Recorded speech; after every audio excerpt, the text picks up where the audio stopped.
يا أيها الذين آمنوا اتقوا الله حق تقاته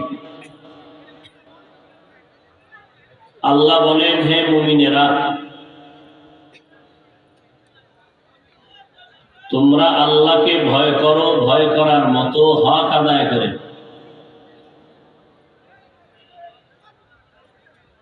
ওয়ালা তামুতুন্না ইল্লা ওয়া আনতুম মুসলিমুন, এবং তোমরা কেউ মৃত্যুবরণ করিও না মুসলমান না হওয়া পর্যন্ত।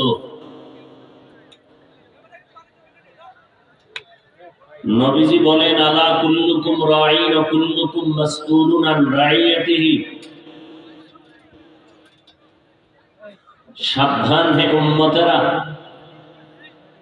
তোমরা প্রত্যেকেই দায়িত্বশীল। আল্লাহর দরবারে জবাবদিহিতার কাঠগড়ায় দাঁড়াতে হবে দায়িত্বের কারণে। সাহাবায়ে কেরামদের কেউ বললেন, হে আল্লাহর রাসূল, তার উপরে কি পরিমাণ দায়িত্ব জানতে চাই। নবীজি বললেন, যার অধীনে যারা বসবাস করে, অধীনস্থদের কর্তা দায়িত্বশীল।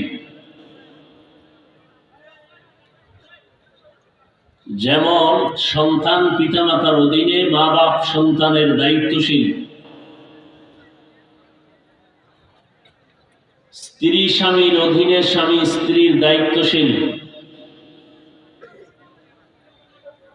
ছাত্র শিক্ষকের অধীনে শিক্ষক ছাত্রের দায়িত্বশীল।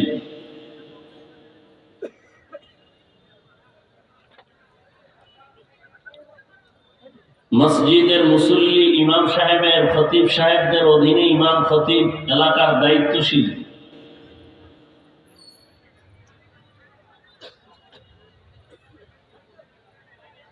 একটা ওয়ার্ডের দায়িত্বশীল মেম্বার, ইউনিয়নের দায়িত্বশীল চেয়ারম্যান, এমপি তার আসনের দায়িত্বশীল, গোটা দেশ জাতির দায়িত্বশীল সরকার, গোটা উম্মতের দায়িত্বশীল উলামায়ে আহলে হক।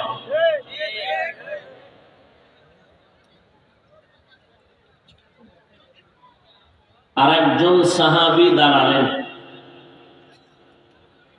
হে আল্লাহর রাসূল, আমার অধীনেও কেউ নাই, আমিও কারো অধীনে নাই, আমি কিসের দায়িত্বশীল? নবীজি বললেন, আপনি আপনার অঙ্গ প্রত্যঙ্গের দায়িত্বশীল।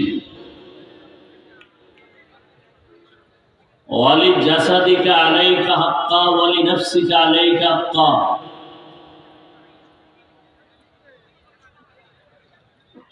অঙ্গ প্রত্যঙ্গ আল্লাহ দিয়েছেন ডিউটি করার জন্য। সে ডিউটি যদি পালন না করে, আল্লাহর কাছে জবাবদিহিতার কাঠগড়ায় আপনাকে আমাকে দাঁড়াতে হবে।